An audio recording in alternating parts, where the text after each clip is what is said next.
그런 분들의 이제 특징이 이제 회사 생활을 오래 하셨어요. 이제 거의 이제 40대 초반 분이신데 이제 좀 말씀을 좀 드리고 싶은 거는 대기업을 그만두고 학원을 차린 강사의 삶이라고 하면 꼭 이런 주제로 흘러갈 수 있을 것 같아서, 그러니까 대기업은 꼭 그만둬야 된다. 네. 아, 그죠. 뭐 직장 생활은 꼭 악의 축이고, 그러니까 요즘이 너무 트렌드가 요즘에 너무 직장 생활을 약간 죄악시하는 거. 맞아요. 돈 잘 벌려면 대기업도 아니다, 사업해라. 맞아요.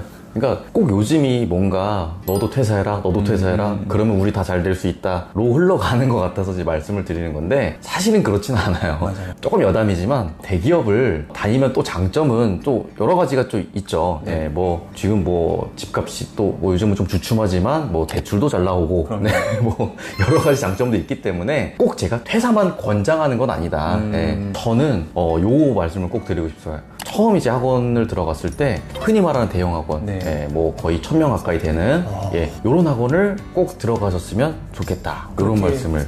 말씀하신 이유가 있으실까요? 네, 이유가 확실히 있습니다. 왜냐하면 네. 소형학원과 이제 대형학원의 이제 극명한 차이인데, 소형학원은 학원 규모가 작다 보니까, 이거는 대기업이든 중소기업이든 사실은 마찬가지인 것 같아요. 네. 어쩔 수 없는 현실인데, 규모가 작으면 해야 할 일은 더 많아져요. 그죠. 그죠. 스타트업처럼 일당백 해야 되고. 네, 맞아요. 그러니까 제가 뭐 고1 수업을 하려고 이제 들어갔는데, 고1 수업만 절대 하지 않습니다. 중3도 해야 되고, 중2도 해야 되고, 중1도 해야 되고, 초등도 해야 돼요. 네, 그러다 보면 다양한 경험을 쌓고 좋지 않나요? 뭐 물론 맞아요. 어떤 면에서는 맞는데, 맨 처음 시작할 때는 그렇게 하면 강의가 늘질 않아요. 네. 수업 자체가 한 개 학년, 두 개 학년만 가지고 열심히 한 우물을 한번 파는 시기가 있어야 되는데, 네. 그게 아니다 보니까 최초에 그렇게 시작을 하게 되면 너무 잡다해지는? 전 좀 반대로 생각했거든요. 차라리 다양한 학년 가르치면 더 강의력이 늘지 않을까 싶은데, 차라리 한두 학년을 집중적으로 파는 게 훨씬 강의력에 좋고, 네. 그럴 수 있겠네요, 진짜. 네. 근데 이거는 처음에 그렇다라는 걸 말씀드리는 거고, 네, 네. 저는 조금만 3년 이상이 되신 분들은 네. 좀 중소형 학원도 경험을 해보셨으면 좋겠다.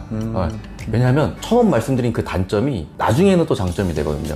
왜냐하면 제가 이제 어디까지 해봤냐면, 네.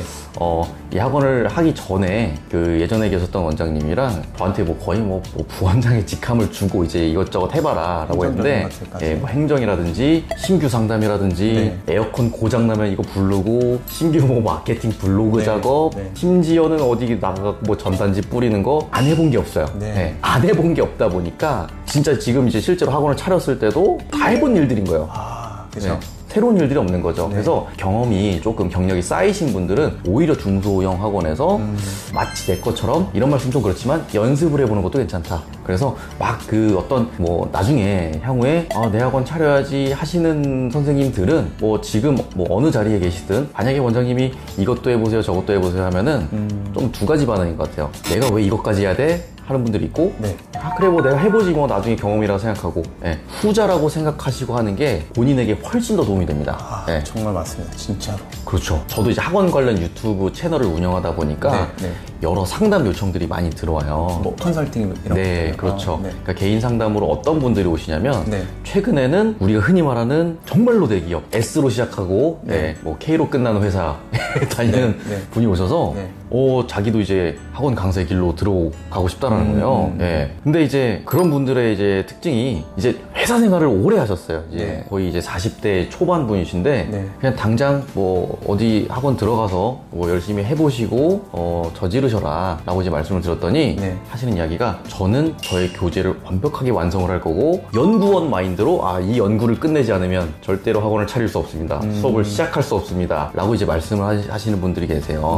근데 절대로 그렇게 되지 않습니다. 이게 악담이 아니라, 또 뭐 수학도 이제 여러 가지 영역이 있잖아요. 선택 과목도 있고, 뭐 기하든 뭐 미적분이든 이거 싹 다 정확하게 공부해서 시작해야지 절대로 그렇게 되지 않아요. 초기는 공감되는 얘기. 맞아요. 무조건 수업을 한 명이라도 맡아서 하셔야 그 책임감으로 진행을 하셨으면 좋겠다. 그래서 정말 이게 선생님들이 좀 이런 생각을 가지신 분들이 계세요. 그러니까 완벽주의가 나쁜 건 아니에요. 근데 완벽주의 때문에 시작을 못하면 이게 시작을 영영할 수가 없어요. 진짜. 영영할 수 없기 때문에 꼭 그러니까 시작을 해놓고 만약에 내일 수업이에요. 오늘 밤샐 각오로 수업 준비하셔서 내일 수업하시면 됩니다. 네. 그러면 내일 수업만큼은 완벽해지잖아요. 저는 꼭 그런 자세로 좀 해주셨으면 좋겠다. 다 준비하고 하려면 한 3년, 4년 후에도 아마 교재 연구 중이실 수도 있어요. 네, 맞아요. 그렇죠.